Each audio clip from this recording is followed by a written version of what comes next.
Linda Babcock and Sarah Lashover. Ask for it. How women can use the power of negotiation to get what they want. In most cases, when a woman is said to be asking for it, it's not a nice insinuation, and the outcome is never desirable. These blinks, however, will show you that asking for it is all about taking control of your life and going after what you deserve. Furthermore, they will guide you through the process of negotiation and tackle some common issues that women face, leaving you better equipped the next time you're asking for a raise or arguing with your partner over, for example, getting a pet cat or dog. Effective negotiation skills are useful in many situations, no matter how big or small. More importantly, learning how to negotiate will lead not only to better relationships with those around you, but also with yourself. Blink number 1. Find out what you want in life by asking what's missing. When we were children, grown-ups often asked us what we wanted to do when we grow up. Even now, as adults, we still get asked the same question. Unfortunately for most of us, the answer isn't easy. In particular, it's hard for modern-day women to separate their true desires and ambitions from what they've been told they should want. This is because women have been socialized to act according to what is expected of them instead of being encouraged to follow their personal wishes. For example, Vanessa, a friend of the author's, didn't know which career to pursue after college. Since both her mother and sister had become teachers, she thought that it was only fitting that she should follow the same path. However, once she entered the profession, she found it wasn't the job for her. Knowing that she needed a change, Vanessa closed her eyes and tried to imagine what she truly wanted. What she saw was herself working somewhere outdoors, among nature, and she realized that she wanted to work in a garden. Vanessa then went on to start her very own landscaping company. To work out what you want in life, you need to start by asking yourself what's missing. One way could be rediscovering old activities that you used to partake in and enjoy. Michelle, another friend of the author's, was a principal. She had a good job and a loving family, but despite it all, there was a part of her that felt unfulfilled. Remembering her childhood, Michelle was reminded of how much she used to enjoy drawing and sketching. Turns out it was creativity that was absent from her life, and so she signed up for drawing classes and rediscovered a favorite hobby. As a result, Michelle's life became more balanced and full of happiness. After you work out what you want, you're ready to learn that you can control your own life. In the next blink, let's have a look at making that happen. Blink number 2. Women often believe that they have no control over their lives and therefore don't ask for raises. Picture yourself in a fancy hotel suite. Everything you need is there in your room: a comfortable king-size bed, a large TV, a handsome desk, a cushy armchair, scented candles, and so on. All except for a bathrobe. More often than not, most women would simply accept this circumstance, even though they would really want that bathrobe. Why is that? The answer was revealed in a series of studies carried out in the 1980s and 1990s. According to this research, women are more likely to believe that life is controlling them instead of the other way around. Furthermore, the studies found that women often dealt with whatever situation arose without complaint, and that they believed they had no real influence on the outcome. Conversely, men viewed the world as a place full of opportunities from which they could freely benefit. The result of these studies have not only proved consistent across the United States, but also in a handful of countries across the world, such as Britain, the Netherlands, Brazil, and India.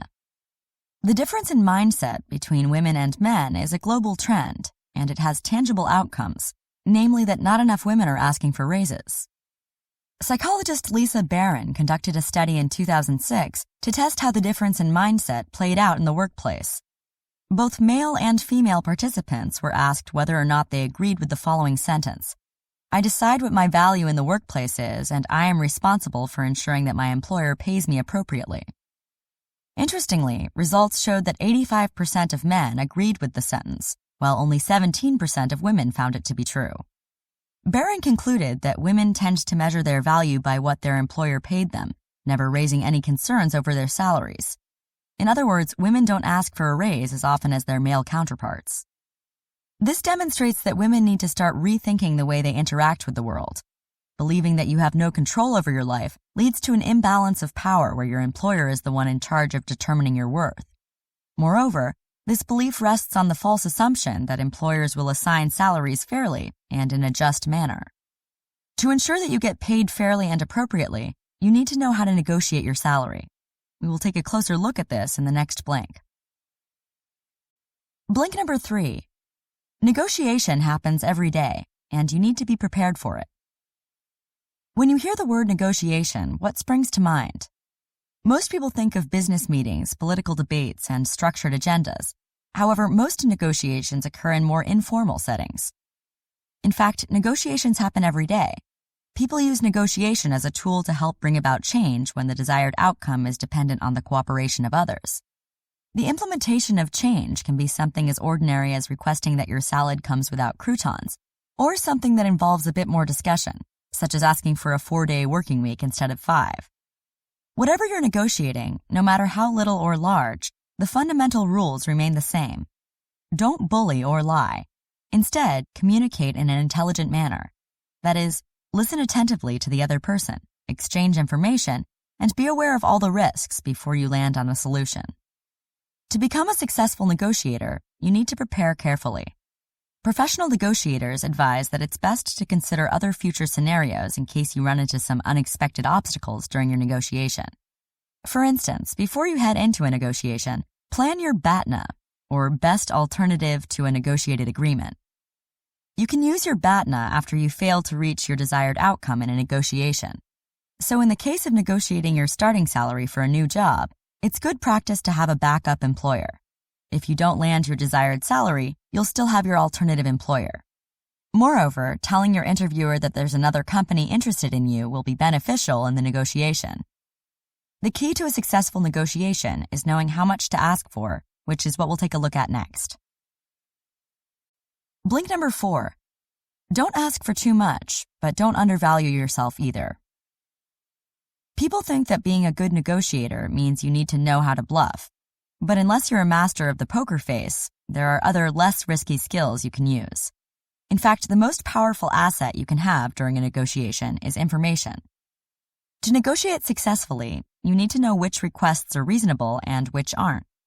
For instance, let's say you ask for a 15% raise, which your boss denies. Should you stop there? Absolutely not. Try showing your boss data stating the average salary for your position earns 15% more than what you're getting. This will surely get your boss's attention. To further increase your chances of success, gather information on salaries from firms in direct competition with the one where you work. This way, if you have evidence that other people in the same position as you are getting paid more, you won't be discouraged as easily when your boss turns down your proposal. It's important to be reasonable during your negotiations, but you must also be careful not to undervalue yourself. When asked to think about what you want from your job, you might find yourself undercutting the possibilities open to you. You might aim to move one rung up the corporate ladder and ask for a salary raise of 5%. Instead, consider making a bolder move. Once again, information is crucial when asking for more. The author ran some studies and found that a lack of relevant information resulted in women underestimating themselves. When negotiating their end-of-year bonuses, women averaged 19% less in comparison to men. When negotiating their entry-level salary, however, women performed slightly better, at only 6% less than their male counterparts. This is because information on starting salaries in many industries is more readily available. Since women are more likely to underestimate their value, it's imperative that they consider asking for more rather than less. Blink number 5. During negotiations, you should focus on what you want as well as what's important for the other party. When asked to focus on a specific task, it's easy to overlook the obvious. In a well-known study, participants were asked to focus on particular details of a basketball game, which somehow distracted them from seeing a person dressed in a gorilla suit walking across the court. Similarly, in negotiation, you might miss crucial information if you're overly focused on your goals. To illustrate this point, we're introduced to Twyla, a friend of the author's. Twyla was an aspiring director looking to make her first movie ever. Inspiration struck her when she stumbled upon a novel about a family dealing with the devastating effects of a hurricane. She approached the author of the novel, and after careful consideration of how much she was willing to invest, made him a generous offer for the rights to the story. But it turns out the author wasn't interested in how much he could get for his story. What was important to him was the creative manner and the accuracy with which his story would be portrayed on screen. Because Twyla was so focused on the financial aspect, she failed to see this crucial bit of information that would have otherwise landed her the rights to the story. So it's vital that you find out what the other negotiator wants. Again, this requires gathering information. For example, Erica, an assistant buyer at a homeware store, was looking to get promoted. Her proposal, however, was turned down by her boss. Undeterred, Erica decided to gather some information from her colleagues and learned that a renowned cooking equipment store was opening soon on the same street. Deducing that her boss would want to remain in competition with the new store, Erica took it upon herself to study everything she could about luxury European kitchen equipment. After a year, she approached her boss once more about a promotion, highlighting how she had become an expert on luxury kitchenware, and walked away with a higher salary. Blink number 6.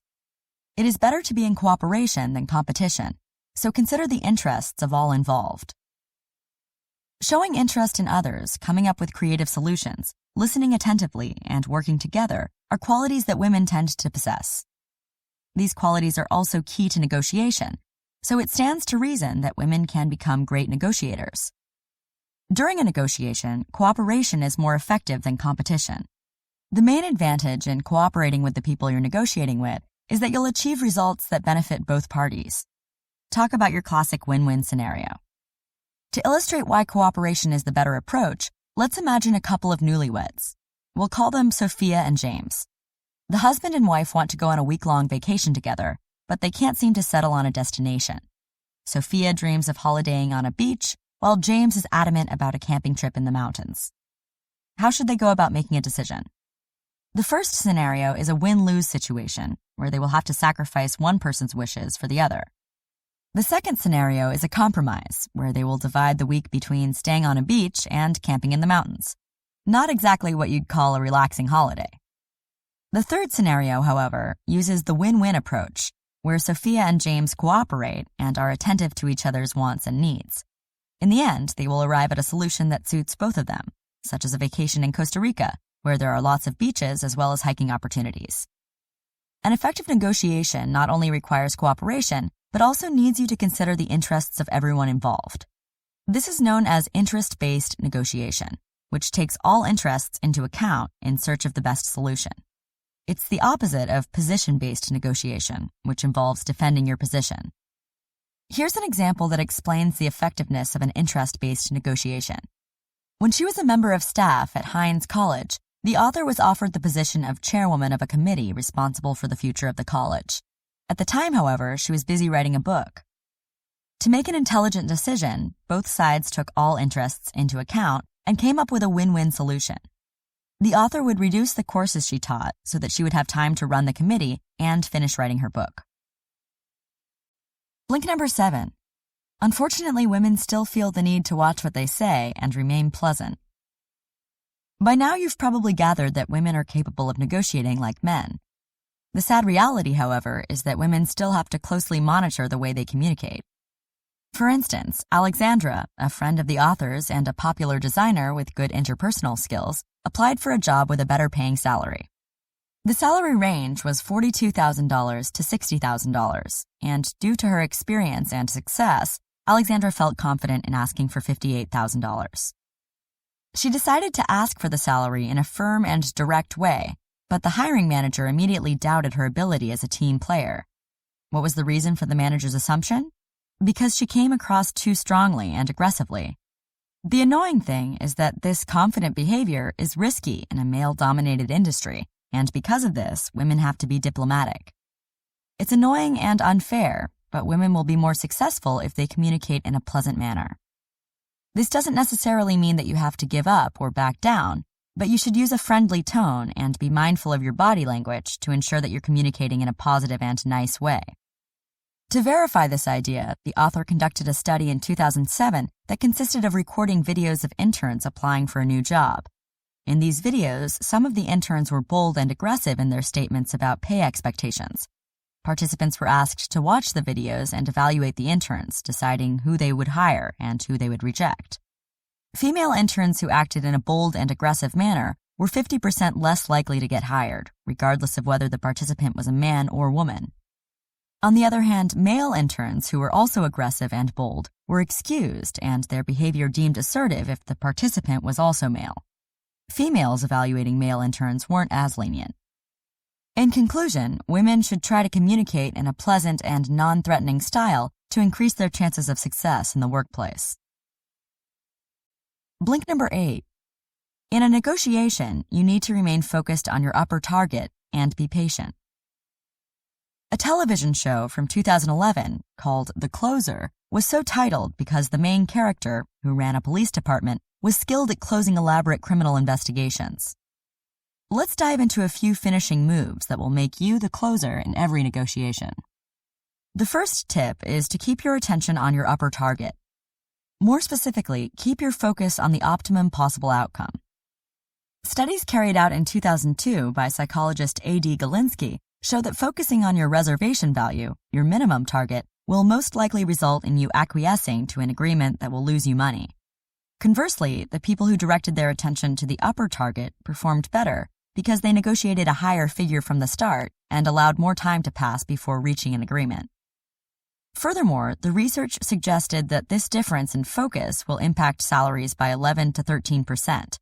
Those aiming for their upper target would earn $34,500, as opposed to those concentrating on their reservation value, who would earn $31,000. It's also important to take your time in getting your desired outcome. Don't let anyone push you around. To ensure you're in control and in tune with what's happening, manage the tempo of negotiation. Give both parties enough time to express their interests and concerns so that you can get a fuller understanding of the situation. Next, state your offer clearly and calmly. You should have already practiced doing so beforehand. Then, listen attentively to the other negotiator's reply. Take a deep breath, organize your thoughts, and then make the next move. When you start to feel like you're losing control of the situation, either getting too worked up or emotional, slow down the momentum.